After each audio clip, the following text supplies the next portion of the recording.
안녕하십니까. 행복한 아침 이재용입니다. 안녕하세요. 정예인입니다. 오늘은 12월 13일 수요일이고요. 날씨 궁금합니다. 날씨부터 알아보죠. 마지연 기상캐스터.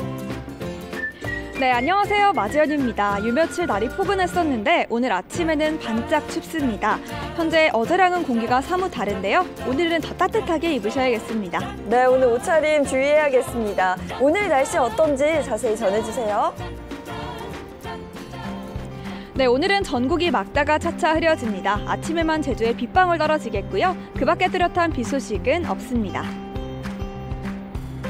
어제 비가 그치고 찬 공기가 유입됐습니다. 현재 내륙 곳곳은 영하권 보이고 있는데요. 내린 비나 눈이 얼어서 도로가 미끄러울 수 있겠습니다.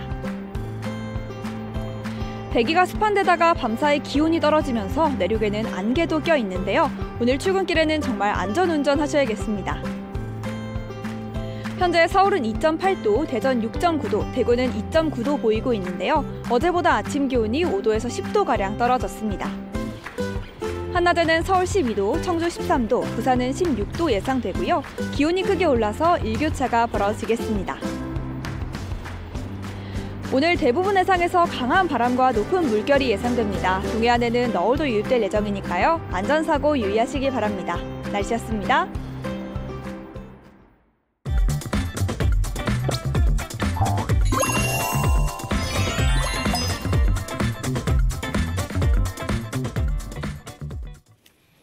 화제 이슈를 발빠르게 전해드리는 모닝 브리핑 순서입니다. 김성환 시사평론가와 함께합니다. 어서 오세요. 네, 안녕하세요. 네, 첫 번째 이슈부터 전해주시죠. 첫 번째 이슈는 자동차 큰손입니다. 올해 60, 70대 신차 등록 대수가 30대 등록 대수를 추월하고 또 자동차 시장에 큰손으로 떠올랐다고 하는 소식입니다. 60, 70대가 30대보다 새 차를 더 많이 구입했다. 이게 뭐 특별한 이유가 있을 것 같은데요? 이게 마냥 반길 수가 없는 게요. 네. 노인층 인구는 늘어나고 있는 반면에 20, 30대는 취업난을 겪으면서 자동차 구매를 줄이고 있다. 이렇게 볼 수 있기 때문인데요. 그러니까 보통 새 차를 많이 구입하는 나이는 30대하고 40대입니다. 아마 다 아실 거예요. 그 정도 나이쯤 되면 소득도 어느 정도 늘어나고 또 아이도 낳고 그러니까 차량에 대한 수요가 자연스럽게 늘어날 수밖에 없잖아요. 근데 올해처럼 이렇게 60, 70대 신차 출고량이 1위를 차지한 것은 관련 통계를 집계한 이후에 처음 있는 일이라고 합니다. 60대 신차 등록 대수는 10년 전엔 2014년에 10만 대가 조금 넘었거든요. 근데 지난해에는 16만 대로 59%나 늘어났고요. 70대도 같은 기간 3만 2천 대에서 3만 9천 대로 21%가 늘어났습니다. 그리고 또 올해는 11월을 기준으로 35%나 증가했다고 합니다. 예, 그러면 30, 40대 신차 구매 현황은 어떻습니까? 30, 40대는 정반대 현상이 나타났어요. 오히려 차량 구매 대수가 줄어들었다고 볼 수 있는데요. 그러니까 30대만 말씀드리면 2015년은 31만 6천 대였거든요. 근데 지난해 20만 4천 대로 무려 35%가 줄었고요. 40대는 34만 2천 대에서 24만 9천 대로 27%가 감소했습니다. 네, 이렇게 자동차 큰손으로 떠오른 60대와 70대. 그럼 주로 어떤 차를 새로 장만했을까요? 이것도 굉장히 씁쓸한 장면이라고 볼 수 있는데요. 60, 70대 경제력이 좋으니까 아무래도 여유 자금이 있기 때문에 고급 승용차를 살까? 이렇게 생각하시는 분들이 있을 것 같은데요. 네. 아니었습니다. 압도적 1위를 차지한 차종. 이거는 포터나 본거 같은 상업용 화물차였습니다. 그러니까 베이비붐 세대가 지금 60대로 많이 편입되고 있는 상황인데요. 은퇴는 했지만 생기를 잇기 위해서 다시 차를 몰고 거리로 나서야 하는 현실을 반영하고 있다고 하는 분석입니다. 그러니까 저도 신차 구매가 늘었다 이래가지고 그냥 좋은 차 마지막으로 내가 사서 타고 다닌다 이건 줄 알았는데 다시 생계 유지를 위한 차를 사고 있다. 그 승용차 같은 경우에도요. 요즘에 뭐 아반떼 정도 되는 그 정도 차량을 더 많이 구입하고 있다 그래요. 오히려, 고급보다? 예, 고급보다. 오히려 젊은 층에서는 뭐 외제차라든가 이런 차들을 구입하는 현상들이 나타나고 있다고 합니다. 하여간 뭐든지 들여다 봐야 돼요. 그래서 어떤 건지. 예. 자, 알겠습니다. 다음 이슈 전해주시죠. 네, 두 번째 이슈는 등록 마감입니다. 뭐가 등록이 마감됐을까 궁금하실 텐데요. 요즘 준킬러 문항이 많았던 이번 수능, 불수능이라는 평가를 받고 있잖아요. 그렇다 보니까 재수를 생각하는 수험생 비중이 40%에 달한다고 하는데요. 그 재수생들이 다 어디 가겠습니까? 그러니까 아무래도 재수학원으로 달려가지 않겠어요. 그래서 재수학원이 일찌감치 등록 마감됐다 이런 얘기입니다. 아니 수험생의 40%면 10명 중 4명이라는 거거든요. 불수능의 기준이 뭔지 그거부터 좀 들어볼게요. 올해 수능 만점자가 몇 명인지 아세요? 한 명이더라고요. 그렇죠. 네. 근데 그것만 가지고 불수능을 따지는 건 아니에요. 이 보통 표준 점수로 따지게 되는데요. 표준 점수가 뭐냐면 수험생이 받은 점수와 평균 성적이 얼마나 차이 나는지 그걸 보여주는 지표라고 할 수 있거든요. 근데 시험이 어려워지면 평균은 자연스럽게 낮아질 수밖에 없겠죠. 그러면 표준 점수는 거꾸로 오르는 현상이 나타나는데요. 올해 수능 국어 영역 표준 점수가 150점이었다고 합니다. 통상 불수능을 평가할 때 150점 가까이 가면 불수능이다 이렇게 얘기도 하지만 이게 지난해보다 점수를 따져보면 16점이나 오른 거라고 합니다. 그러니까 보통 대학이 1.2점 차로 당락이 갈린다고 많이 얘기하거든요. 근데 16점이나 이렇게 표준 점수가 올라가는 현상이 나타났으니까 이번 수능은 불수능이다 이렇게 평가해도 뭐 지나치지 않을 것 같습니다. 네. 이러다 보니까 불수능의 여파로 10명 중 4명이 재수를 생각하고 있다. 이러면서 이제 가계 부담, 사회적인 부담 이런 것도 커지는 거 아니겠어요? 돈도 만만치 않게 들겠고.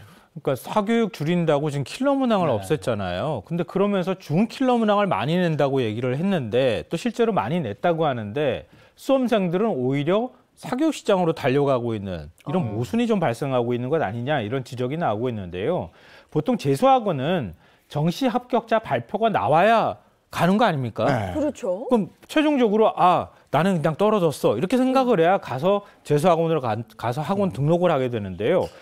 그러다 보니까 한 2월쯤은 돼야 재수학원들의 학생들이 몰리기 시작합니다. 수험생들이.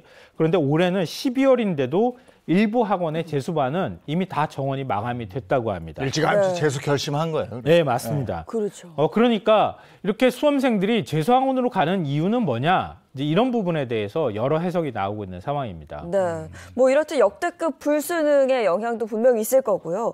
또 수능에 재도 전환 학생이 늘어나는 이유가 또 있다던데요? 지금 고등학교 그 학생이 자녀를 둔 학부모들이 귀를 쫑긋하고 들으실 만한 얘기인데요. 지금 현실에서 겪고 있는 문제이기도 합니다. 의대 정원 확대가 걸려 있잖아요. 의대 정원을 내년부터 늘리기 시작할 거라고 다 지금 기대를 하고 있는 상황이에요. 근데 만약에 의대 정원 1000명을 늘렸다고 가정해보죠. 그러면은 서울 시내에 상위권 대학에 특히 이제 자연계열 학생들의 경우에는 재학생들도 나 다시 공부하면 의대 갈 수 있지 않을까? 이런 기대를 한다는 거예요. 그러다 보니까 재학생들의 반수생들이 늘어날 수밖에 없는 상황이죠. 그리고 앞서 말씀드렸던 것처럼 불수능 때문에 학생들이 다시 재수를 해야 되겠다 이렇게 생각하는 숫자가 좀 늘어나고 있는 상황이고요. 보통 올해 이제 불수능이 됐다 그러잖아요. 그러면은 다음번 내년에 그러니까 수능 시험 문제 낼 때 어떻게 내겠습니까? 불수능 되면 안 돼. 이거 생각하지 않겠어요? 네. 그럼 물수능 될 가능성이 굉장히 높아진다는 거예요. 그러니까 아무래도 도전해 볼 필요가 있겠다. 이런 도전의 의욕이 생겨날 수 있다. 이런 얘기고요. 그러니까 뭐 굳이 얘기하자면 재수생도 늘죠. 그다음에 재학생도 지금 나오고 있는 상황이죠. 여기서 반수생까지 지금 대학교 재학 중인 학생들까지 몰려들기 시작하니까 내년은 거의 뭐 N수생 숫자가 어마어마하게 늘어날 것이다. 이런 얘기가 나오는 겁니다. 저도 제법 오래 방송을 했던 사람으로서 네. 이게 요때 되면 꼭 이렇게 교육 얘기, 입시 얘기 이렇게 한단 말이에요. 이 하는 내내 참 깝깝합니다. 교육 얘기할 때마다. 그러니까 우리 사회가 경쟁을 완화하는 방향으로 가긴 가야 될 텐데 지금 경쟁이 완화되기는커녕 오히려 경쟁이 더 치열해지고 있는 상황이에요. 더 안 좋아지는 것 같아요. 그것 때문에 출산율이 떨어진다고 한국은행에서도 분석한 보고서를 내놨거든요. 그러니까 학생들이 경쟁을 어떻게 완화시켜 줄 것인지 근본적인 대책을 만들어야 될 필요가 있어 보입니다. 어디서부터 어떻게 손을 대야 되는 건지 참 깝깝합니다. 정말. 다음 이슈 전해주시죠. 네, 세 번째 이슈는 화상 위험입니다. 겨울철 이용 빈도가 높은 전기장판, 전기요, 온열 시트 등 안전기준에 부적합한 45개 제품이 적발돼서 정부가 리콜 명령을 내렸습니다. 네, 저도 얼마 전에 뭐 하나 장만했거든요. 너무 제가 추워서. 근데 이게 늘 문제가 나오곤 합니다. 따뜻한 겨울나기를 위해서 난방용품을 구매를 하는데 문제는 이제 안전성을 좀 따져봐야 된다는 거죠. 네. 그러니까 정부에서도 그걸 잘 알고 있는 거죠. 그러니까 겨울철 난방 용품 수요가 늘어날 것에 대비해서 지난 8월부터 국가표준기술원이 제품들을 수거해서 계속 검사하는 작업들을 해왔던 거예요. 그러니까 65개 품목 1000여 개 제품을 조사를 했다고 하는데요. 그 결과 전기방석, 전기장판, 전기요, 온열 시트 등 14개 제품의 안전기준이 부적합해서 화재 위험성이 있는 것으로 나타났습니다. 그러니까 리콜 명령이 내려진 제품은 품목별로 전기용품이 20개, 생활용품 4개, 어린이 제품이 21개가 포함된 것으로 지금 알려지고 있습니다. 우리 집에 있는 난방기구도 이게 괜찮은 건지 궁금하실 텐데 네. 알아볼 수 있는 방법 없습니까? 그럼요. 요즘에는 뭐 정보가 다 공개되는 세상이니까요. 네. 리콜 명령 내려진 제품들은 다 공개가 됩니다. 네. 예를 들면 제품 안전성 정보센터 그리고 또 소비자 24 제품 정보에 리콜 명령 내려진 제품들이 다 목록에 올라와 있으니까요. 혹시 내가 최근에 제품을 구매했다고 하면 한번 비교를 해보시면 어떨까 싶고요. 또 리콜 명령 내려진 제품이 시중에 유통되면 안 되잖아요. 네. 그걸 또 차단하는 장치도 있는데요. 그러니까 전국 24만여 개 매장과 쇼핑몰 여기하고 연계된 위해 상품 차단 시스템에 또 등록이 돼 있다 그래요. 그러니까 이거 리콜 명령 내려진 거 아니에요? 혹시 제품 사실 때 한번 물어보시면 좋을 것 같고요. 무엇보다도 제품 사실 때 난방용품 구매하기 전에 반드시 그 제품에 KC 인증 마크가 붙어 있는지 아닌지 그거 확인해 보셔야 할 것 같습니다. 네. 이번 주말 꽤 추워진다는데 더 추워지기 전에 한번 점검 좀 해보셔야 되겠네요. 저는 아무 생각 없이 그냥 구매했거든요. 네. 집에 가서 한번 확인 좀 해봐야겠습니다. 네. 대부분 그렇죠. 뭐 이거 좋다고 그러면 그거 사는 거니까. 그렇죠. 네. 자, 다음 이슈 전해주시죠. 네 번째 이슈는 울산 짓는 스키장입니다. 제가 굳이 말씀 안 드려도 알 것 같아요. 네. 이 봄꽃이 피었다고 할 정도로 따뜻한 겨울 날씨가 계속됐고요. 또 이틀 전에는 강원도에 폭설이면 상관없을 수 있는데 폭우가 내렸잖아요. 그러니까 그러면서 스키장들이 지금 이거 스키 슬로프를 어떻게 운영해야 되나 울상을 짓고 있는 그런 상황이라고 하는 겁니다. 아니 강원도에 특보가 호우주의보가 내리고 저쪽에는 또 대설주의보가 내리고 막 이랬더라고요. 근데 이건 처음 있는 일이에요. 네, 스키장이 주로 강원도에 있으니까. 네, 맞습니다.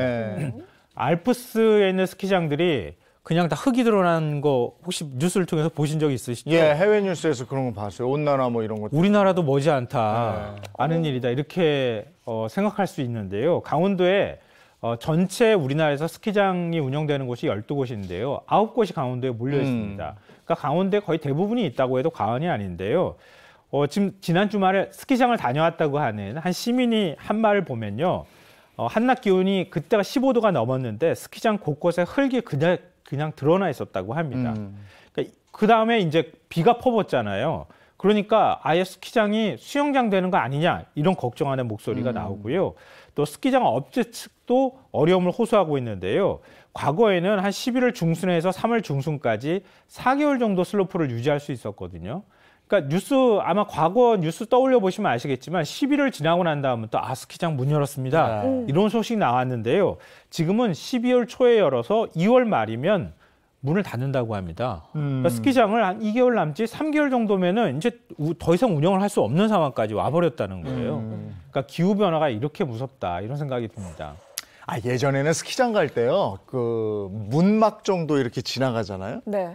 그럼 거기서 스노우 체인으로 이렇게 바퀴 갈아 끼고 이러는 행렬이 쫙 있었어요. 요즘에 겨울에 스키장 가는데 주변 도로에 눈을 못 봅니다. 맞아요. 그 정도로 스노우 체인 언제 감아봤는지 기억도 안 나요. 그렇죠. 그리고 스키장에 이제 막 이렇게 눈하고 물하고 섞여 있으면 그걸 우리가 팥죽이라고 표현을 하는데 스키를 즐기는 분들도 그렇고 스키장을 운영하는 분들도 그렇고 정말 난감할 것 같아요. 진짜 고민 많을 것 같은데요. 즐기는 사람도 즐기는 사람이지만 운영하는 사람 입장에서는 이거 스키장 문 닫아야 되나, 스키장을 꽃밭으로 만들어야 되나, 이거 걱정하고 있을 것 같은데요. 그러니까 그러다 보니까 황당한 일도 발생하고 있는데요. 그러니까 내일부터 이틀 동안 휴가를 내고 강원도 한 스키장을 찾을 예정이었던 시민이 문자를 스키장으로부터 받았다 그래요. 문자 받은 거 보니까 이상고온 현상으로 12일부터 15일까지 딱 휴가 가는 시기하고 겹치는 거예요. 스키장을 오후 4시 30분까지만 운영하고 야간 영업은 중단된다. 이렇게 써놨다 그래요. 스키장의 묘미는 야간에 살피는 거 아니겠어요? 갑자기 갈 의욕이 확 사라지는 이런 현상이 나타나는데요. 그러니까 요즘에 중급하고 상급 슬로프가 폐쇄될 수 있다는 얘기까지 지금 나오고 있는 상황이라고 하거든요. 그런데 이렇게까지 야간 뭐 개장도 하지 않는다 그러면 이거 예약을 취소해야 되나 고민하다 하고 있다 이렇게 걱정을 토로했다고 합니다. 네, 뭐 이용객의 입장에서는 아쉽고 그럴 수는 있겠습니다만 뭐 네. 스키장 잘못도 아니에요, 사실. 네. 스키장도 얼마나 답답하겠어요. 뭐 이런 기후 변화에 따라서 뭔가 대응책이 마련이 되어 있어야 할 것 같은데 어떤가요? 인공 제설기로 계속 눈 만드는 것밖에 사실은 방법이 없잖아요. 날이 따뜻하면은 낮에는 좀 녹았다가 또 비가 오더라도 낮에는 좀 비가 오지만 밤에는 또 눈으로 바뀌는 경우도 있잖아요. 네. 밤 시간대는 강원도 같은 경우에 기온이 좀 떨어지니까 영하로. 그러니까 스키장들이 어떻게 하냐면은 밤에 눈을 막 만들어 놓는 거예요. 그렇죠. 한쪽에다 막 쌓아놓고 난 다음에 그거 막 낮에 다 뿌려줄 수 있게. 이런 뭐 임기응변식 대응을 하고 있는 이런 상황입니다. 우리가 뭐 기후위기다, 뭐 온난화다 여러 가지 얘기들은 하고 있지만 이렇게 겨울 날씨 보고 또 스키장 상황을 보니까 그 심각하다. 네. 뭔가 좀 대비를 해야 되는 것 아닌가 이런 생각을 할 수밖에 없는 상황인 것 같습니다. 이번 주말에도 또 스키장 가시는 분들도 많으실 거예요. 네, 오늘 모닝 브리핑 여기까지 하겠습니다. 김성환 시사평론가와 함께했습니다. 고맙습니다. 네. 고맙습니다.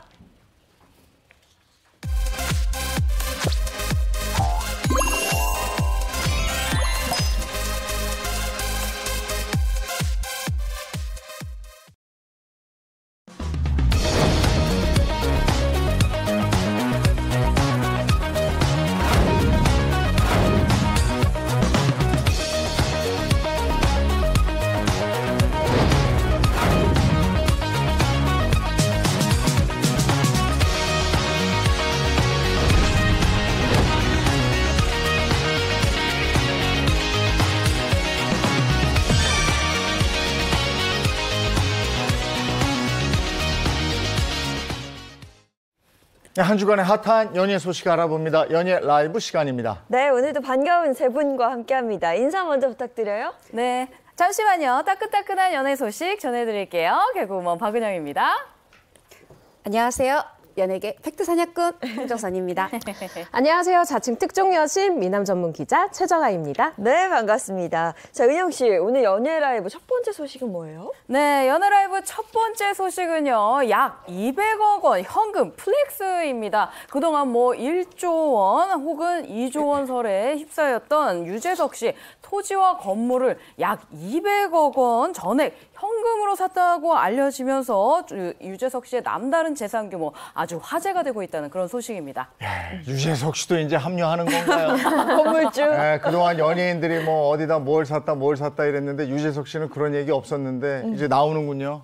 나옵니다. 연기 생활, 연예인 생활 30년이 됐어요. 네. 사실 근데 뭐 제일 잘 나가는 탑스타가 뭐 1조 원이 됐든 다 올바르게 벌었다면 무슨 상관이겠습니까? 그런데 유재석 씨에 대해서 유난히 건물 샀어 하는 이유가 그동안은 기부액이 30억 원이 넘는다며 기부액 얘기가 많았는데 이제 처음으로 부동산 얘기가 나온 겁니다. 사실 그동안 제가 주식은 좀 해가지고 조금 하는데 부동산은 잘 몰라요. 이랬던 유재석 씨의 첫 투자. 자, 먼저 이 빈 땅을 116억 원. 그 바로 옆에 있는 이 빌라 건물을 다세대 주택을 82억 원에 샀어요. 더하기 해보니까 198억. 정말 200억 원에 육박하는 이런 거를 전액 현금으로 샀다 하면서 또 많은 분들이 하고 있습니다. 네. 하면서 충분히 그럴 수 있겠다. 그런 생각도 들어요. 200억 원을 들여서 빈 땅과 빌라를 동시에 매입을 했습니다. 그 이유가 있을까요? 유재석 씨가 전액 현금으로 사들인 이 200억 원의 이 빈 땅과 다세대 주택을 살펴보면요. 일단 붙어 있어요. 이 위치를 살펴보면 소속사 근처에 붙어 있는 이 형태로 붙어 있는 이 형태가 보여지는데 그래서 이 필지를 아무래도 하나로 묶어가지고 통으로 하나의 새 건물을 지으려는 게 아니냐라는 추측도 나오고 있는 상황입니다. 네, 우리는 이런 걸 잘 몰라서 그걸 묶어서 하는 뭐 이유가 있겠죠. 이유가 있겠죠. 그럴 만한 이유가 뭐 저도 부동산을 잘 알지 못합니다만 좀 살펴보니까 있더라고요. 자, 일단 그 이제 116억 원에 샀다는 그 빈 땅. 이게 원래 5층 규모의 건물이 있었는데 요거를 싹 허물고 이 건물을 신축할 수 있는 나대지로 이게 매물로 나와 있었다는 거예요. 그럼 일단 나대지니까 집 짓기 좋죠. 그 옆에 있는 이 다세대 주택 82억 원짜리 요거는 지하 1층에 지상 4층이었다 그래요. 그런데 지금 최 기자 얘기한 것처럼 둘이 붙어 있는데 붙어 있어도 그냥 나란히 붙어 있는 게 아니라요. 이 나대지 옆으로도 2차선 도로. 이 다세대 주택 옆으로도 2차선 도로. 말하자면 여기다가 합해서 건물 주면 요쪽으로도 이렇게 휘어가면서 이게 다 도로가 돼서 투자 가치가 높다. 요런 게 또 지금 현재 부동산 투자 전문가들이 또 그 부분을 딱 짚어주고 계시네요. 네, 뭐 이렇게 되면 유재석 씨도 이제 그 연예인 건물주 대열에 합류하게 되겠죠. 네, 그런데 이 유재석 씨의 현금 플렉스 이 현금 플렉스가 투자? 네, 개인 투자를 위한 것이 아니라 소속사 운영 등과 관련된 것이 아니겠느냐라는 이야기가 나오고 있습니다. 왜냐하면요, 제가 앞서 잠깐 말씀드렸지만 유재석 씨가 사들인 땅과 이 다세대 주택이 있는 위치가요, 강남구 논현동이에요. 그런데 이 소속사의 이 사옥으로 쓰고 있는 건설회관 인근에 있기 때문에 이거 위치가 소속사 근처네? 라는 말이 처음 피어오르기 시작한 겁니다. 그리고 이 같은 이야기에 뒷받침이 되는 근거가 있는데 바로 이 유재석 씨가요, 빈 땅을 매입한 날짜를 주목해 보시면 좋을 것 같아요. 일단 이 유재석 씨가 지난 6월 9일에 계약을 해서 12월 1일자로 소유권 이전까지 완벽히 마친 상태인데요. 공교롭게도 이 6월 9일 같은 경우는 그러니까 계약을 한 날짜죠. 이 날짜 같은 경우에는 유재석 씨가 소속사 주식을 30억 원에 이제 인수를 했었던 날과 겹쳐요. 그렇기 때문에 아마도 이 대주주로 올라갔기 때문에 개인 이 건물을 올리는 것보다 소속사 운영에 조금 더 좀 신경을 쓰고 건물을 올리려는 게 아니겠느냐라는 입장이 우세합니다. 그리고 유재석 씨 같은 경우에는요, 제가 처음에 200억 원을 현금에? 라고 생각을 했는데 네. 그럴만하다라는 생각을 제가 하게 됐어요. 생각해보니까 이 예능 대상 있죠. 네. 예능 대상을 17회나 받았습니다. 데뷔 이후부터 지금까지 한 번도 구설에 휘말리지 않으면서 연예 대상만 17회, 뭐 백상까지 합치면은 뭐 19회가 되는 현재까지, 그리고 앞으로도 좀 깨기 힘든 기록의 소유자이기 때문에 이런 좋은 이미지가 이 상반기에 또 출연료랑 광고비를 합쳐서 77억 정도를 또 벌었다고 해요. 이야. 그러니까 200억 플렉스 정도는 할 수 있는 이 상황이구나라고 납득이 되더라고요. 네, 저희가 지금 뭐 200억 플렉스와 관련해서 궁금한 거 많이 있잖아요. 제가 예상하건대 아마 같이 방송하는 동료들이 다 이 기사를 봤을 겁니다. 조만간 각종 방송에서 짓궂은 질문이 좀 나오지 않을까 뭐 이런 생각이 드네요. 자, 그래서 두 번째 연예 소식 전해주세요. 네, 연예라이브 두 번째 소식은요, 데뷔 2달 만에 단독 콘서트입니다. 과연 누가 데뷔 2달 만에 단독 콘서트를 여느냐? 바로 가수 황영웅 씨인데요. 사생활 의혹에 휩싸였던 가수 황영웅 씨, 이번에 약 7개월 만에 활동을 재개하면서 초고속 복귀를 알렸다는 소식입니다. 예전에는 어떤 논란에 휩싸이고 이러면은 좀 자숙하는 기간이 길었는데 네. 요즘엔 바로 나오더라고요. 네, 바로 나와야 됩니다. 왜냐하면 응원해주는 팬들이 있기 때문에 나를 응원하지 않는 대다수의 대중보다는 난 이 사람들만 보고 간다라는 태도가 좀 보여지는 대목이기도 해요. 황영웅 씨가 10월 28일 첫 번째 미니 앨범을 발매하고 복귀를 했고요. 사실 그에 앞서서 사생활 의혹이 터진 바가 있습니다. 이때 황영웅 씨 측에서는 뭐라고 얘기를 했냐.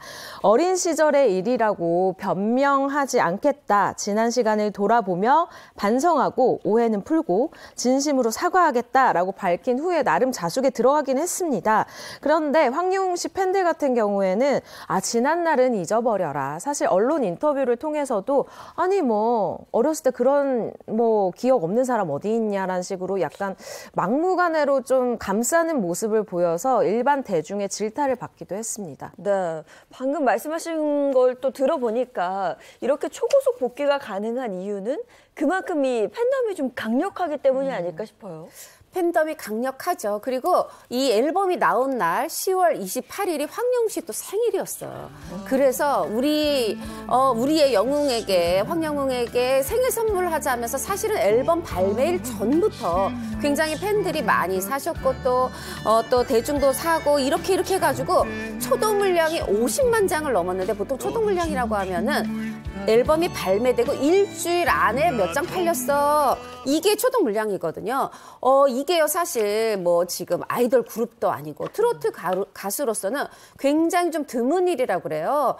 요즘 트로트 가수 얘기 잘해야 됩니다. 제가 지금 뭐 50만 장 넘은 사람 얘기에다 한 명이라도 빠뜨리면은 바로 방송 끝나자마자 메일이 와요. 네. 우리 오빠 이름 빠뜨렸다고. 그래서 지금 머릿속으로 생각하실 때 그 피켓팅 콘서트만 하면 그 피켓팅 터지는 그분들 정도만 할 수 있는 대단한 일인데, 황영웅 씨가 그거를 또 그 팬들과 함께 이뤄냈다고 합니다. 네, 알겠습니다. 이어서 세 번째 연애 소식, 어떤 소식일까요? 네, 연애 라이브 세 번째 소식입니다. 어이가 없네라는 소식인데요. 마약류 상습 투약 혐의를 받고 재판에 넘겨졌던 유아인 씨 첫 공판이 바로 어제 열렸습니다. 그런데 약 30분 만에 끝나서 의아함을 자아냈다는 소식입니다. 네, 첫 재판이었는데 유아인 씨는 어떻게 혐의를 인정했습니까? 어떻게 했습니까? 네, 일단 유아인 씨가 어제 오전 9시 30분께 법원 앞에 이 모습을 드러냈습니다. 이렇게 얘기를 했어요. 앞으로 남은 재판에 성실히 임하면서 할 수 있는 소명을 해 나가도록 하겠다라는 입장을 밝혔는데요. 이 혐의를 인정하느냐라는 이 취재진의 질문에는 대답을 하지 않은 채 법정으로 향하는 모습이었습니다.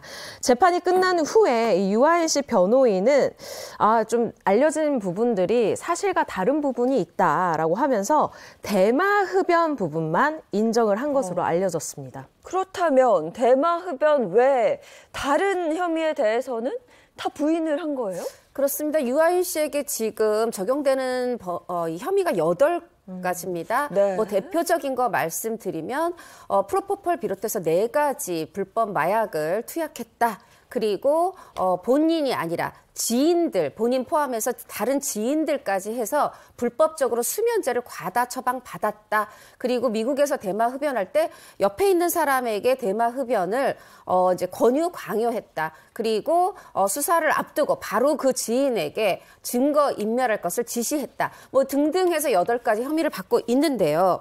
이번에 이 30분 만에 끝난 이 재판에서 이 유아인 씨와 변호인은 딱 하나, 대마 흡연했습니다.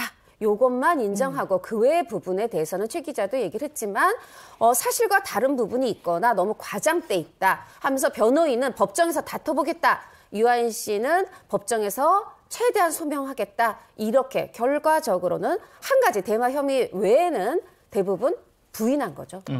그리고 재판이 30분 만에 끝났네요. 왜 이렇게 일찍 끝났어요?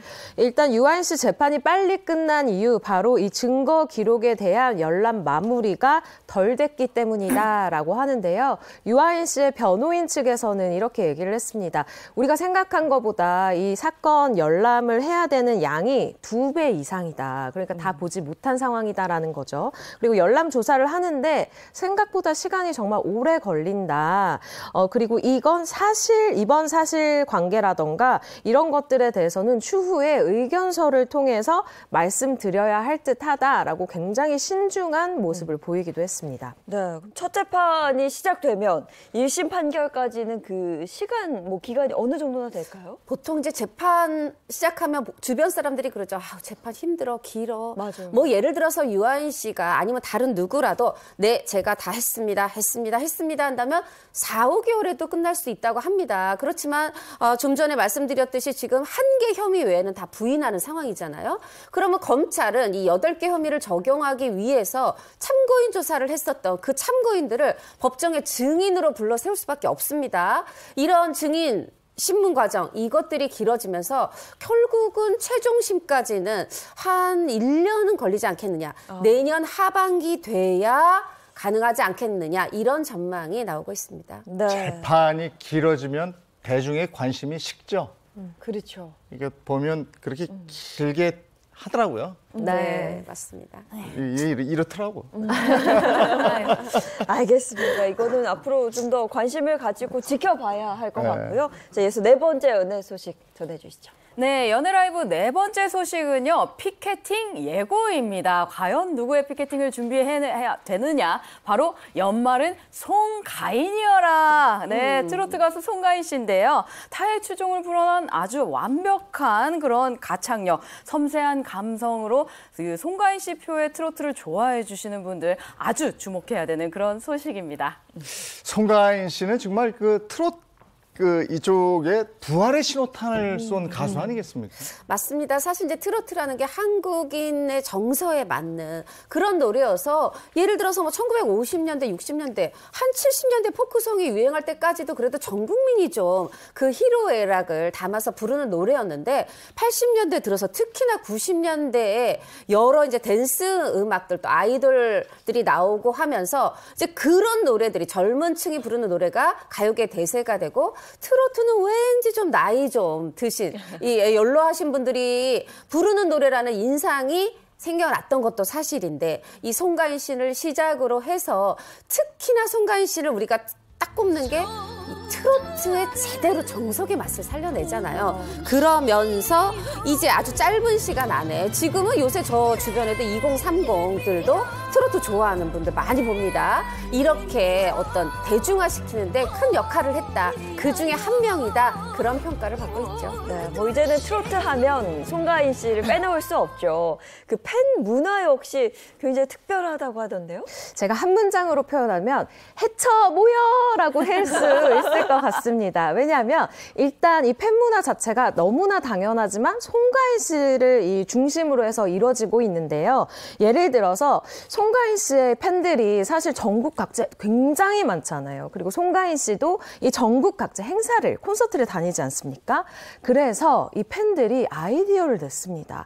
서울, 대전, 대구, 부산 이 모든 각 지역의 지역장을 투표로 선출을 하는 거예요. 그런데 이 지역장들을 중심으로 그 지역의 활동이 이루어지게 되는데 이 지역장이 하는 일이 굉장히 특별한 일이 있습니다. 무엇이냐?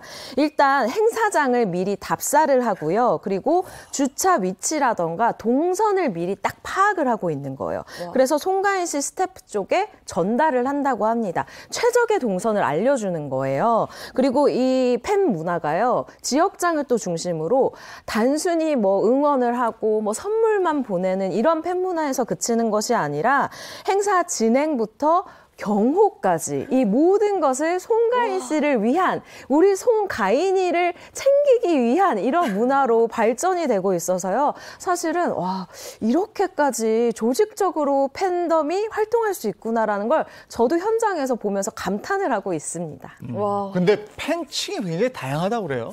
팬층이 다양하죠. 그런데 예를 들어서 그래도 지금 최 기자가 얘기한 미리 답사 가고 주차장 위치 알아보고 동선 뽑고 이런 부분들은 아무래도 노년층 분들 말하자면 은퇴 하신 분들이 지금 당장 은퇴하고 보니까 자식 다 키워놓고 보니까 나 조금 시간 있는데 이런 분들이 적극적으로 나서 주신다고 해요. 아무래도 은퇴나 노후로 인한 어떤 고립감, 무력감 이런 거를 떨칠 수 있고 내가 이렇게 탁탁탁 해줬더니 우리 바쁜 가인이가 착착착 빠른 시간 안에 공연하고 또 다음 지역 이동하고 이런 데서 어떤 나의 사회적 존재감을 확인받는다. 팬분들이 그런 얘기도 하시고요.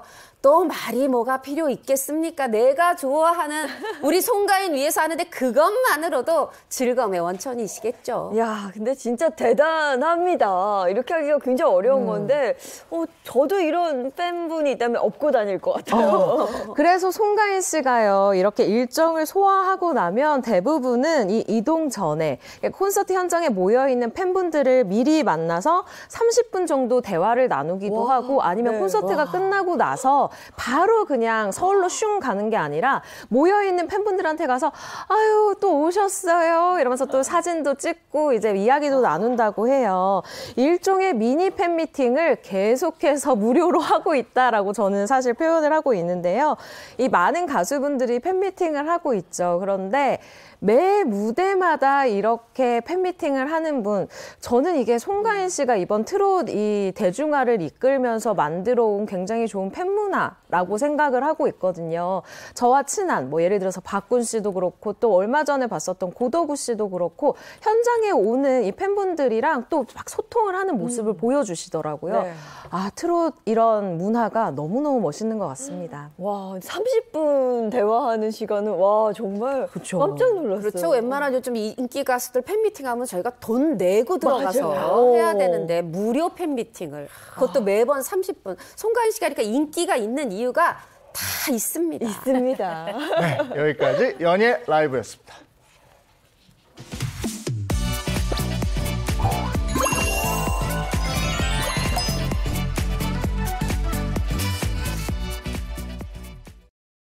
이번엔 대한민국 대표 스타들이 걸어온 길을 되돌아보는 스타 주민 시간입니다. 네, 오늘 스타 주민도 기대됩니다. 은영 씨 오늘 주제는 뭐예요? 네, 신이시여, 신이시여, 왜 저에게 남친을 안 보내주십니까? 아니 왜 이렇게 아침부터 신이시여 네. 신을 찾아요? 네, 제가 또 이렇게 신을 애타게 찾는 이유 바로 오늘의 주제와 아주 연관이 있기 때문인데요. 이런 얘기 들어보신 적이 있을 겁니다. 서양 속담에 이런 얘기가 있습니다. 당신이 모든 곳에 있을 수 없어서 어머니를 세상에 보냈다라는 속담이 있는데요. 정말 어머니의 존재, 그게 얼마나 큰지 알 수가 있습니다. 그래서 오늘 준비한 스타 주민 주제는요. 엄마, 나 잘 살고 있어입니다. 엄마, 나 잘 살고 있어? 이건 또 어떤 얘기가 펼쳐질지 모르겠네. 네, 엄마 나 잘 살고 있어. 오늘의 첫 번째 주인공입니다. 2명의 엄마가 있다고 고백을 한 이승현 씨입니다. 이승현 씨, 최근 어머니가 2명이라는 그 가정사를 밝혔죠? 맞습니다. 신이 모든 곳에 계실 수 없어서 어머니를 보냈다면 2명의 어머니가 계신 게 또 한편으로 슬픔이기도 하겠지만 신을 2분 또 특히 2배로 받는 건가 이런 생각도 드는데 이승현 씨가 얘기를 했습니다. 현재 살아계신 어머니가 2분 계시다. 한 분은 낳아주신 어머니, 한 분은 길러주신 어머니다. 이렇게 얘기를 했는데요. 어떻게 해서 그러면 2명의 어머니가 되게 됐을까? 최근 그 방송에서 이승현 씨가 얘기를 했어요. 아버지가 좀 엄마들을 좀 힘들게 한 것 같다. 그래서 이제 어머니가 이제 말하자면 서로 따로 살게 되는 시간이 있었는데 그게 좀 길어지면서 자연스럽게 또 별거가 되고 그러면서 아버지께 또 새로운 새 어머니가 생기고 이렇게 하면서 이제 2분의 어머니가 됐다 했는데 이 이승현 씨 어머니는 이승현 씨가 어린 시절에 뭐 조금 이제 그 배경은 우리가 차차 얘기해 가겠지만 일본으로 가시게 됐다고 하더라고요. 그렇군요. 이승현 씨가 그 낳아주신 어머니와 헤어진 이유, 이게 아버지의 영향이 좀 있었던 거네요. 네, 이승현 씨가 낳아주신 이 친어머니와 헤어졌었던 나이가요. 3살밖에 되지 않았어요. 3살은 진짜 너무 어리잖아요. 그런데 이승현 씨가 말을 하기를 자신이 친어머니와 헤어진 이 이유에 대해서 어머니의 입장과 이 아버지의 입장이 굉장히 다르다라고 이야기를 합니다. 한마디로 양측에 기억하고 있는 이 추억, 혹은 나쁜 기억, 이게 너무 상이하다라는 건데 이승현 씨 아버지의 일단 주장은 이렇습니다. 일방적으로 친엄마가 떠난 거야. 애가 3살인데 라고 주장을 하고 있는 거고요. 이 친어머니의 경우에는 이승현 씨 아버지가, 그러니까 너의 아버지가 너무 생활력이 없어서 내가 딸을 먹여 살려야 하니까 그래서 내가 돈 벌러 해외에 나갔었던 거다. 버린 게 아니다. 라는 주장이었습니다. 그럼 3살 때 친어머니하고 헤어진 이승현 씨는 어떻게 자란 거예요? 네, 낳아주신 친어머니와 헤어진 뒤 또 아버지 곁에 남았던 이승현 씨 누가 보호를 해줬냐? 바로 고모들이 우리 이승현 씨를 키워줬다고 합니다. 그런데 이런 어린 시절의 기억 이승현 씨한테는 또 아픈 상처로 남아있는 것 같습니다. 또 한 방송을 통해서 이렇게 이야기를 했어요. 난 어른들의 필요 그리고 상황에 따라 잠깐 여기 둘게요 하는 애였던 것 같다라며 눈물을 글썽였습니다. 그러면서 이런 얘기할 때 눈물 나는 거 보니까요. 아직은 약간 억울한가 보다. 근데 괜찮다라고 이야기를 한 적이 있습니다. 네, 이야기를 들어보면 아직 그 어린 시절의 상처가 다 아물지는 않은 것 같은데요. 그러면 친척집을 전전하면서 살던 이승현 씨가 언제 이제 새어머니를 만나게 되는 거예요? 이것도 아버님하고 이 이승현 씨의 기억이 다른데 이승현 씨의 말에 따르면 한 4, 5살 때 요때 이제 새어머니 를 만났다고 해요. 그런데 새어머니는 결혼을 한 번도 하지 않으신 분인데 와서 이렇게 아버님 또 이 이승현 씨를 굉장히 지극정성으로 잘 키워주셨다고 합니다. 사실 뭐 예나 지금이나 이게 쉬운 일은 아니죠. 그럼요. 그런데 또 이승현 씨가 그래도 새어머니가 아빠한테 잔소리 듣지 않게 욕먹지 않게 굉장히 노력하는 착한 딸이었더라고요. 어떤 부분이냐면 이승현 씨가 만약에 밥을 좀 잘 먹지 않으면 그러니까 말하자면 너 당신이 이거 반찬 못해서 이런 거 아니야 이런 식으로 새어머니한테 잔소리를 하셔서 아유 새어머니 생각해가지고 그 밥을 또 이승현 씨가 열심히 끝까지 다 먹었다 그래요. 근데 방송 보니까 아버님 입 짧으시고 이승현 씨도 보니까 입이 좀 짧고 이렇게 마음이 언짢으면 이렇게 얹히고 이러는 것 같은데 이 부녀가 좀 닮은 것 같은데 그래도 이렇게 딸이 그 부분을 잘 어린 나이에도 했다는 거. 그리고 전 아까 우리 박은영 씨가 얘기한 어른들의 상황에 따라서 여기 둘게요 할 수 있었다. 저도 그 부분이 정말 눈물이 나더라고요. 네. 아니 이런 상황이면 뭐 반항도 좀 하고 맞아. 이럴 것 같은데 그렇지 않았나 봐요. 네, 이승현 씨는요, 자신의 지극정성으로 이 길러준 새어머니에 대해서 이렇게 얘기를 합니다. 내 이야기를 하려면 내 인생에서 빼놓을 수 없는 분이다 라면서 감사한 마음을 전달을 했는데요. 이제는 새어머니라는 호칭이 너무 어색하게 느껴진다라고 얘기를 해요. 그러니까 앞에 붙는 새보다는 그냥 나에게는 어머니다라는 걸 피력한 거죠. 네, 보통 딸들은 그래요. 그 친정엄마 딱 생각하면 뭔가 울컥하는 좀 그런 게 있거든요. 맞아요. 친정엄마 생각하면 울컥하는데 이 이승현 씨를 울컥하게 하는 사람은요. 새 어머니도 아니고 그리고 또 낳아주신 친어머니도 아닌 바로 아버지라고 합니다. 이 아버지만 생각하면 정말 미운데 마음은 또 아프고 정말 말할 수 없는 그런 감정이다라고 이야기를 한 적이 있는데요. 이런 아버지에 대한 복잡한 심정을 토로했던 적이 있습니다. 이 이승현 씨가 30여 년 동안 아버지 생활비를 책임졌어요.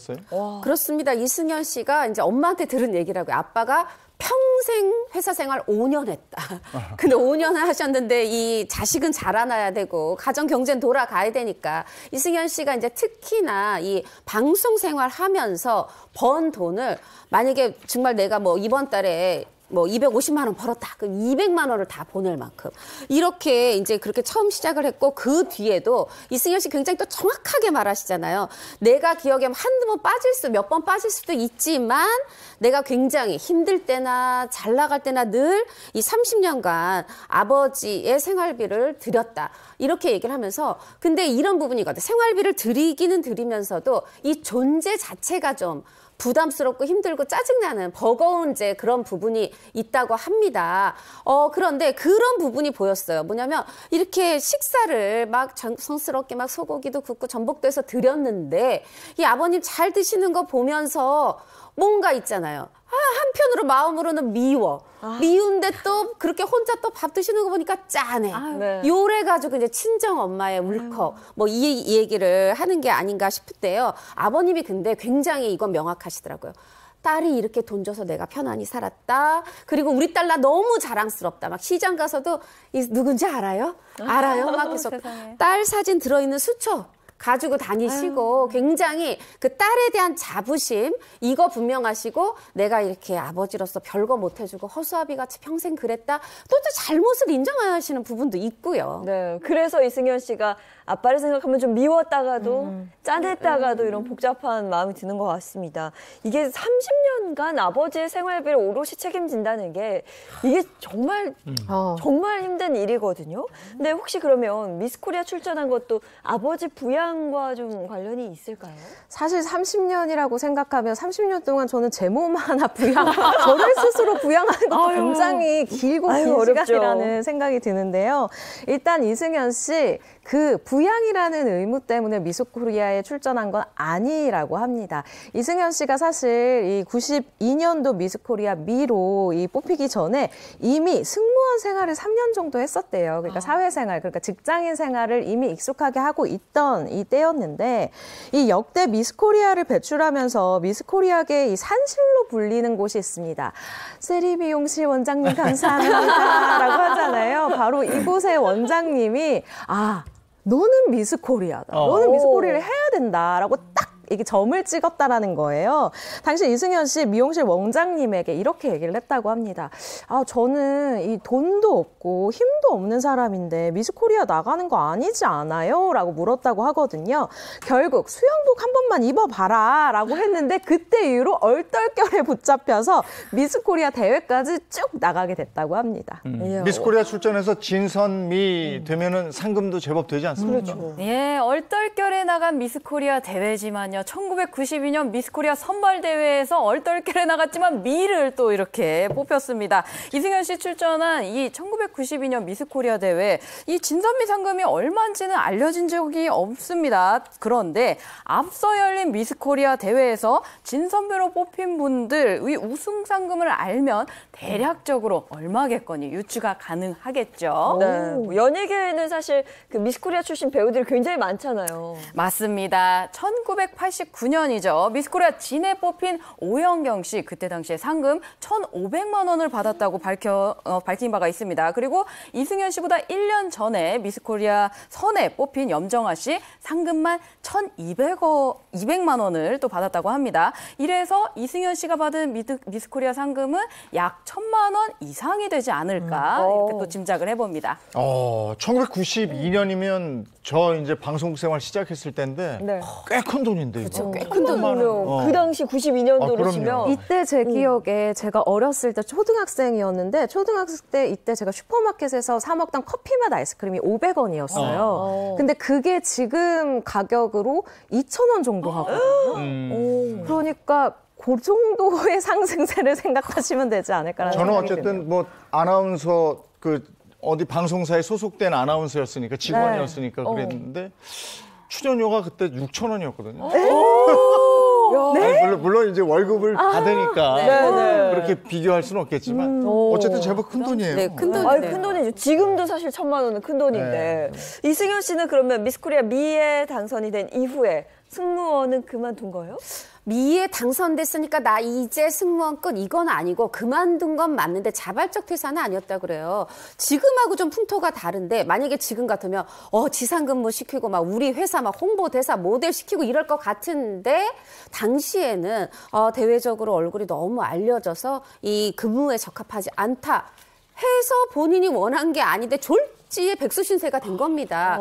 근데 저는 또 이게 인생의 변곡점이 된 것 같아요. 그 뒤에 바로 배우한 건 아니고 저도 기억이 나는데 어떤 연예가 프로그램 이런 거에 리포터, 방송 리포터인데 또 똑부러지게 잘했어요. 그러면서 그게 또 배우 생활로 이어지고 그런데 이게 처음부터 좀 이승현 씨 몸값이 이렇게 좀 높은 이거는 조금 타고난 걸까요? 아니 영화 데뷔작이 피아노맨인데 이때 이 상대 남자 배우가 누구냐면 드라마 모래시계에서 아주 인기 상한가를 달리던 최민수 씨인데 최민수 씨가 출연료 당시에 1억 5천만 원 이것도 어마어마한데 그것과 똑같은 금액을 받았다고 그래요. 신인 여자 배우가 1억 5천만 원 굉장한 거죠. 아니 90년대 인기 대단했어요. 뭐 저 MC 주로 잘 봤었고요. 그야말로 아이콘이었는데. 드라마 출연도 대단했습니다. 그 90년대 공식적인 이 시청률 집계 아래에 굉장히 높은 가장 최고의 시청률을 기록한 드라마 그러니까 첫사랑의 주인공이기도 했고요. 신데렐라, 사랑을 그대 품 안에, 모래시계 등 그냥 나오기만 하면 시청률 대박을 찍는 그런 시청률 보증수표로 이 드라마계에서 활약을 했습니다. 이뿐만 아니라요. CF도 정말 너무 많이 찍었었고요. 또 제가 생각이 나는 게 이때까지만 해도 남성 위주의 이 토크쇼가 주류를 이뤘거든요. 그런데 90년대 후반 대한민국 최초로 자신의 이름을 내건 이 토크쇼를 진행을 했습니다. 저도 이 프로그램 굉장히 좋아했거든요. 이렇게 바쁜 나날로 연예계 활동을 이어오던 이승현 씨인데 3살 때 이제 낳아준 어머니와 헤어지게 됐는데 그때까지 그러면 뭐 교류나 만남은 없었을까요? 그런데 그래도 다행히 지금으로부터 20년 전 2003년에 이 낳아주신 어머니, 친어머니를 만나게 됐다고 그래요. 어느 날 집에서 띵동 초인종이 울려서 나가봤더니 한 이제 중년 여성이 이렇게 꽃다발을 들고 네, 초래연이 서 있는데 딱 이승현 씨 너무 쿨해요 또. 닮았네? 들어오세요. 이러셨다는 겁니다. 또 그렇게 다시 만나게 되고 대화를 하다 보면 또 여자랑 잘 통하잖아요. 엄마가 왜 또 어린 나를 두고 그렇게 돈 벌러 가셨는지 여자 대 여자로서 이해하시게 됐다고 하네요. 네, 알겠습니다. 이어서 다음 스타 이야기 들어보겠습니다. 네, 엄마 나 잘 살고 있어. 두 번째 주인공은요, 2명의 어머니를 둔 가수 김연자 씨입니다. 2명의 어머니가 있다. 김연자 씨도 출생의 비밀이 있습니다. 이번엔 출생의 비밀은 아니고요. 김연자 씨가 트로트 가수가 되는데 이 어머니의 공을 빼놓을 수 없다라고 합니다. 이 친어머니보다 더 물심양면으로 도와준 바로 부자 수양어머니가 있다라는 건데요. 네. 이 그냥 수양어머니가 아닙니다. 앞에 부자가 붙지요. 이 옆집에 살았던 부자 수양어머니 덕분에 트로트 가수로 성공할 수 있었다라고 얘기를 하네요. 네, 옆집에 살았던 부자 수양 어머니. 그럼 김연자 씨는 그 친어머니와 함께 살지 않았던 건가요? 아니에요. 김연자 씨가 이제 가수 되겠다 하면서 고향에서 서울로 올라왔을 때가 17살이었다 그래요. 그런데 이때 어머니와 또 7살 차이 나는 동생 17살, 말하자면 나 17살인데 0살인 거죠. 0살. 이제 막 태어난 아이. 이렇게 함께 3명이 올라왔다 그래요. 그럼 어머니 입장에서 생각해 보세요. 뭐 큰딸은 그래도 있지만 7살에다가 뭐 그 10살에다가 이제 막 갓 태어난 애 있으니까 그 아이들 돌봐야죠. 또 생계를 이어가야 되니까 뭐 일용직 이런 일, 험한 일, 허드렛 일 하면서 막 또 자식 3명 키워야 되잖아요. 그러다 보니까 김연자 씨까지는 돌볼 그런 상황은 아니었던 거죠.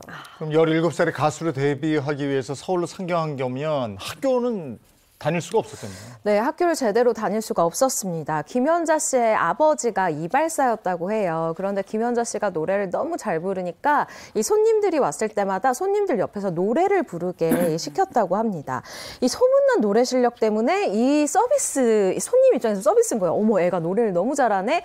이렇게 계속해서 물밀듯이 손님들이 찾아오니까 중학교 시절에는 아예 학교를 다니지 못할 정도로 아버지를 이렇게 도왔다라고 얘기를 하거든요. 그러니까 결국 아버지가 얘야 차라리 이 학교를 그만두고 가수 준비를 하는 게 좀 어떻겠냐라고 이 제안을 하셨다고 합니다. 그런데 이 김연자 씨, 나는 학교 다니고 싶은데, 나 친구들 만나고 싶은데라는 생각도 있지만 아버지가 또 굉장히 엄하셨다고 해요. 그래서 저 학교 다니고 싶어요 라는 말을 차마 하지 못했던 거죠. 그래서 울며 겨자 먹기로 사실은 가수의 이 꿈을 이루기 위해서 서울로 상경을 한 케이스라고 합니다. 네, 근데 아까 그 부자 수양 어머니가 친어머니보다 더 물심양면으로 김연자 씨를 챙겨줬다라고 하는데 뭐 어떻게 챙겼을까요? 궁금하네요. 아니, 어머니는 지금 이제 혼자 벌어가지고 자식 보랴 뭐 입에 풀칠하랴 바쁘고, 아버지도 이발사셨지만 이렇게 서울로 생활비를 보내주실 형편은 아니었다 그래요. 그런데 이 수양 어머니는 정말 마치 이제 아들만 있었다 그래요. 그래서 그랬는지 김연자 씨를 친딸처럼, 내 외동딸처럼 그렇게 아껴주셨다고 하네요. 그 수양 어머니가 그냥 수양 어머니도 아니고 부자 수양 어머니. 김연자 씨가 하려고 하는 그 일에 뭔가 서포트를 해주셨을 것 같은데. 조력자 역할을 하셨을 것 그렇습니다. 이 가수라는 직업이 항상 이 목 관리도 해야 되고 노래 연습도 해야 되잖아요. 그런데 이 김연자 씨의 가족이 살던 이 단칸방 같은 경우는 이 어머니도 계시고 이 어머니가 어린 동생들도 이 기르고 있는 상황이었기 때문에 혼자서 막 이 춤과 노래를 연습하기엔 너무 공간이 부족했던 거죠. 그런데 이 부유했던 수양 어머니 같은 경우에는 제가 아까 부자라고 말씀드리지 않았습니까? 네. 당시 부자의 상징이 뭡니까? 집에 전축이 있냐 없냐. 근데 이 집에 전축이 있었다고 해요. 그래서 이 밤무대, 그러니까 행사를 가기 전에 이 수양 어머니 댁에 가서 전축으로 음악을 마음껏 틀어놓고 노래 연습을 할 수 있었다라고 얘기를 하거든요. 이뿐만 아니라 이 너무 바쁜 김연자 씨 어머니를 대신해서 밥 굶지 말라고 밥도 챙겨주고 굉장히 애틋한 이 사이를 이어갔다고 합니다. 그런데 반전이 있어요. 이렇게 밥도 챙겨주고 노래 연습도 시켜주던 이 수양 어머니랑 얼마 뒤에 연락이 뚝 끊기게 되는 사건이 발생했습니다. 아니 보통 이렇게 연락이 뚝 끊기게 되는 경우는 누가 이사를 간다거나 그러면서 이제 헤어지게 되는 경우가 많거든요. 그것도 아주 현해탄 너머로 멀리 갔어요. 김연자 씨가 사실 조용필 씨 이후에 굉장히 초반에 1970년대 후반에 일본 진출을 했거든요. 이때 전화기가 그렇게 일반적이지 않죠. 그러다 보니까 연락이 뚝 끊어졌다고 그래요. 그 당시만 해도 일본 진출이 그렇게 보편화되지 않았을 때인데 네. 김연자 씨는 가수 인기가 대단했어요. 대단했어요. 정말 일본 현지 가수처럼 네. 그렇게 막 청백가합자에도 막 나가고 막 이랬는데 이때 무려 20년이나 활동했거든요. 근데 수입의 80%를 집으로 다 보냈다고요. 그랬더니 몇 년 만에 한 번씩 올 때마다 우리 집이 계속 부자 변해 있었다고 그렇게 김연자 씨가 회상을 합니다. 네. 그러면 김연자 씨는 그 부자 수양 어머니와 다시 만났을까요? 궁금한데요. 너무 다행히도 해피엔딩입니다. 이 김연자 씨가 수양 어머니와 헤어진 지 40년 만에 한 방송을 통해서 재회를 했다고 하거든요. 이 수양 어머니를 본 김연자 씨가 너무 늦게 와서 죄송하다라면서 왈칵 눈물을 쏟았는데 이 수양 어머니 마음이 굉장히 넓으세요. 그 모습을 보고 아니다, 나는 네가 TV에 나오면 그렇게 반가워서 끝까지 그 화면을 보고 그랬다라고 하면서 이 애틋하고 그리운 마음을 전달하기도 했습니다. 네. 수양 어머니에게 김연자 씨는 어떤 존재였을까요? 수영 어머니에게 김연자 씨는 그야말로 딸 같은 존재였습니다. 이 수영 어머니에게는 3명의 아들이 있었는데요. 김연자 씨 옆집 살았는데 그렇게 예뻐했다고 합니다. 오죽하면은 너 성을 바꿔라 라고 할 정도라고 하는데요. 40년 만에 만난 김연자 씨를 보고 정말 보고 싶어서 많이 울었다. 너는 내 딸이다 라며 애틋한 마음을 또 토로를 했습니다. 네, 알겠습니다. 다음 스타 얘기로 넘어가겠습니다. 네, 엄마 나 잘 살고 있어. 다음 3번째 주인공은요. 첫 번째 새어머니를 친어머니로 알고 자랐던 개그맨 이성미 씨입니다. 첫 번째 새어머니를 친어머니로 알고 자랐다. 이성미 씨가 꽤 어린 시절에 친어머니하고 헤어졌나 봐요. 맞습니다. 헤어진 시기가 생후 3개월이라고 그래요. 생후 3개월이 무슨 기억이 있겠습니까? 아버지께서 혼자 키우셨고 그래서 친어머니에 대한 기억이 전혀 없다고 해요. 네, 이성미 씨가 그 첫 번째 새어머니를 친어머니로 알고 자란 그 속사정이 있을 것 같은데요. 네, 이성미 씨는 이 친어머니가 자신을 낳고 이 100일 전에 떠났다라는 사실을요. 좀 늦게 알았어요. 초등학교에 이제 다니고 있을 때 알았다라고 얘기를 하거든요.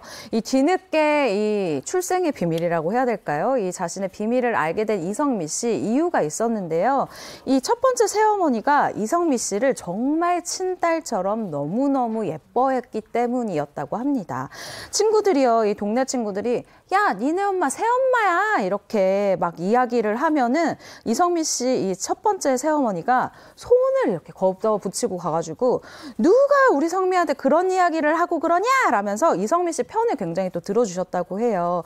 그래서 이성미 씨 같은 경우도 사람들이 그런 이야기를 주변에서 막 놀림을 할 때마다 아니다, 사람들이 지금 잘못 알고 있는 거고 사람들이 거짓말하는 거다라고 생각을 할 정도로 이 새어머니에 대한 사랑이 엄청났다고 합니다. 근데 이게 참 비극이 또 있었던 게 이성미 씨의 새어머니가 이렇게 이성미 씨를 사랑했다라고 제가 설명을 드렸잖아요. 네. 그런데 이성미 씨가 초등학교 6학년 때 이 첫 번째 새어머니가 암으로 또 세상을 떠나셨다는 이런 사연이 있어요. 첫 번째 새어머니가 떠난 이후에 이성미 씨 충격이 컸겠는데요. 그렇게 정신적 충격도 컸는데 물질적으로 경제적인 고난도 다가옵니다. 설상가상 아버지의 사업이 이 부도를 맞고 위기를 맞으면서 원래는 이렇게 저택에서 가정부 두고 집사 두고 정원사 두고 살다가 순간 문간반 생활을 하게 됐고 문간반 생활 시작하고는 계속해서 올라가는 보증금 내기 어렵겠죠. 이런 사글세. 그래서 무려 47번 이사를 했다고 하네요. 네. 근데 이걸 좀 봐야 되겠어요. 이성미 씨를 낳아준 친어머니 그리고 키워준 첫째 새어머니 말고 두 분의 어머니가 더 있다고 하던데요. 그렇죠.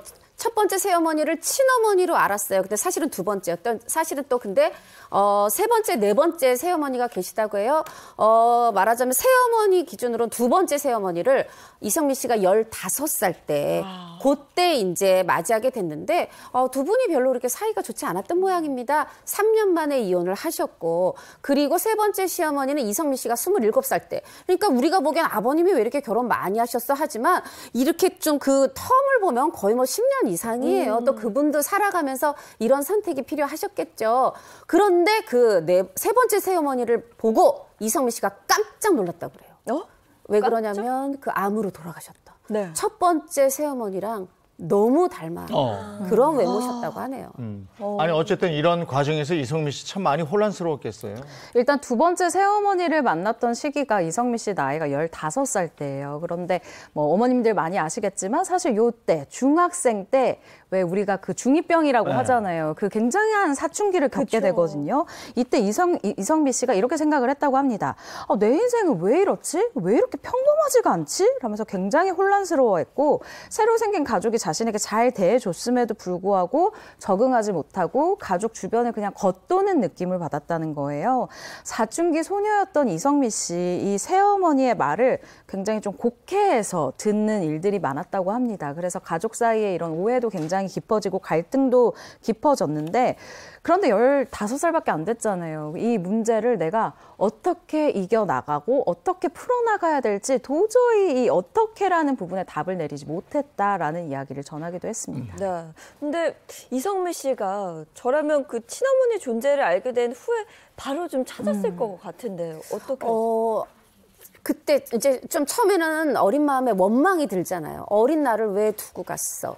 이제 그러다가 나이가 드니까 그리움이 됐다 그래요.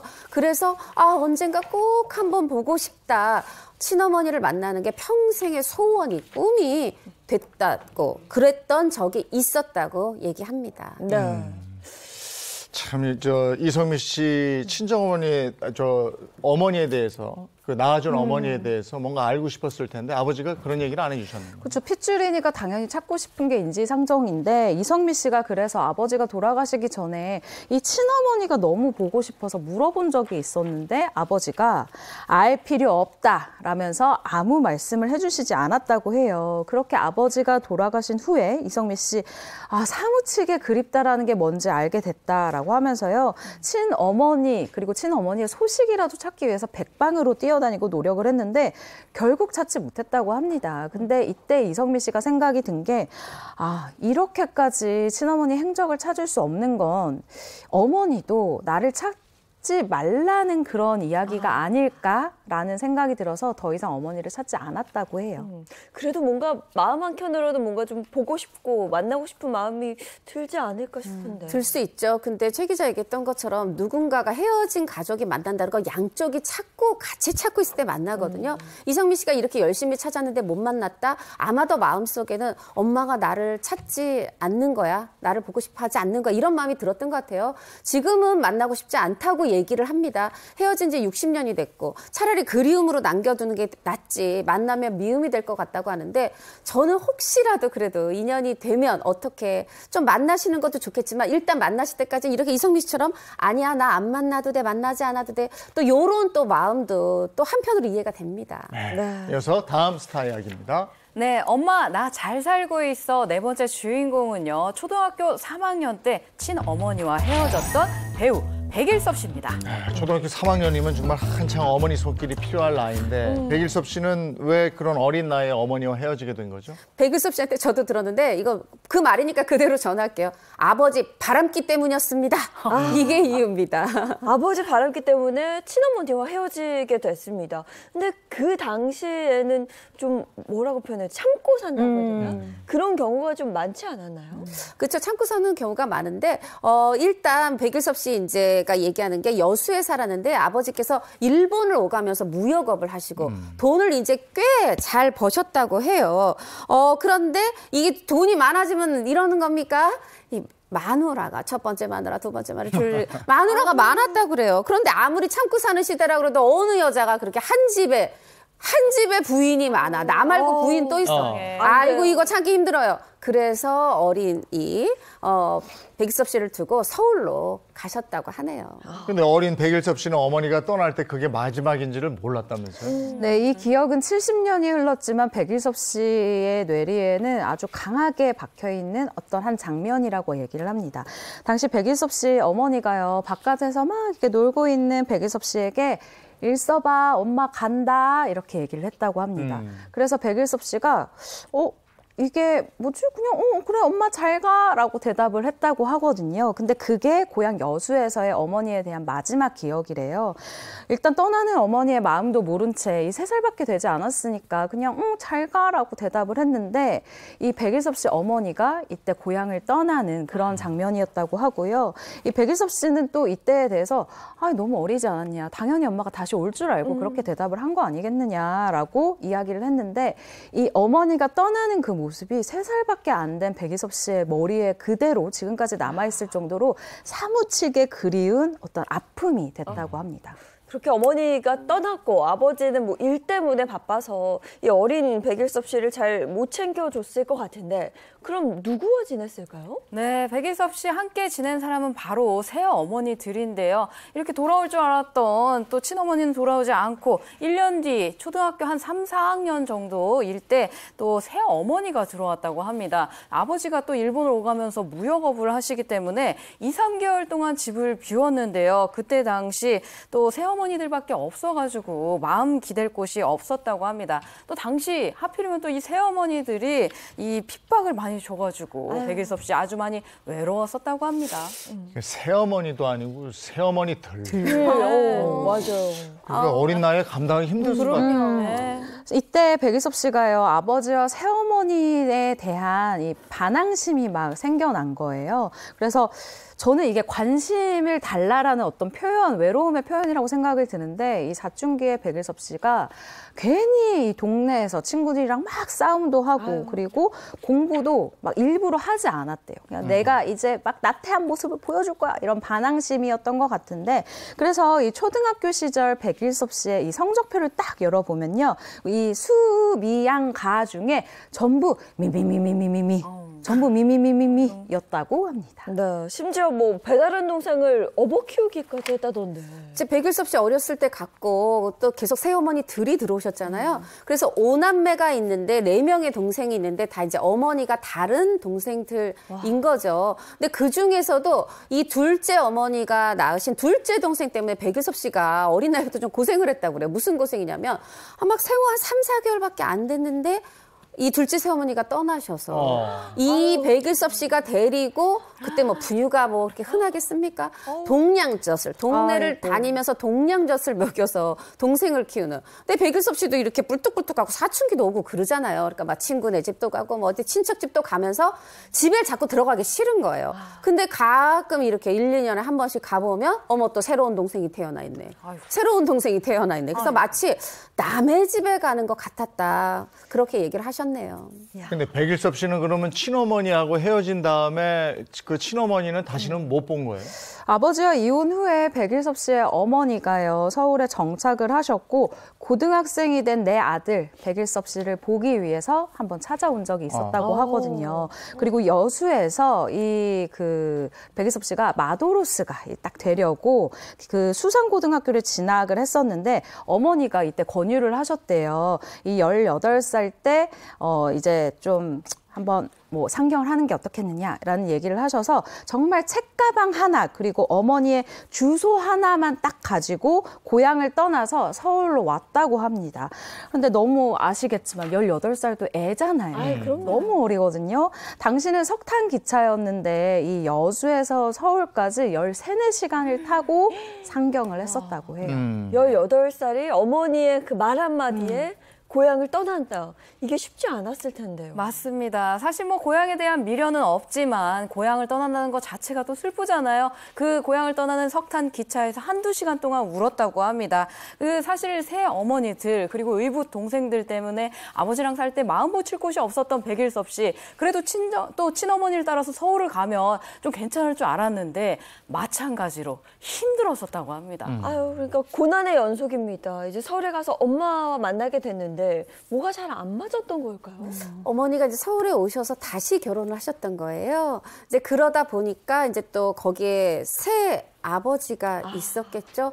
사실 백일섭 씨에게 정말 너무 마음이 아픈데 이 어떻게 집은 우리가 흔히 마음의 안식처, 이게 피곤한 몸을 쉴 수 있는 그런 안식처여야 되는데 백일섭 씨한테는 그런 집의 존재가 굉장히 좀 이렇게 어린 나이에 계속해서 주어지지 못했던 거죠. 그럼 백일섭 씨하고 의붓 아버지의 사이는 어땠나요? 네, 백일섭 씨와 의붓 아버지의 사이 어땠는지 영상으로 함께 만나보시죠.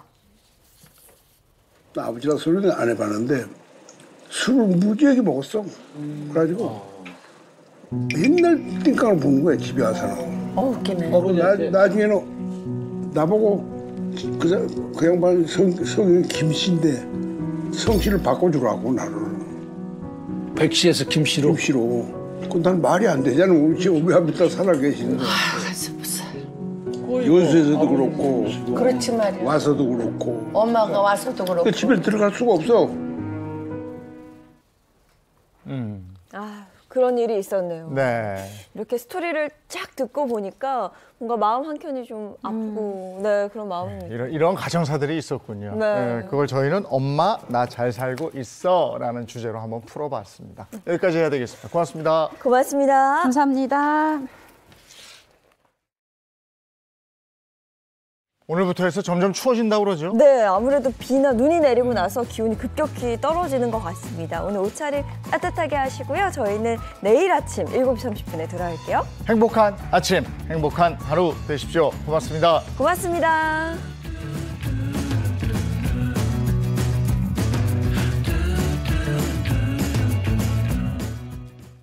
채널 A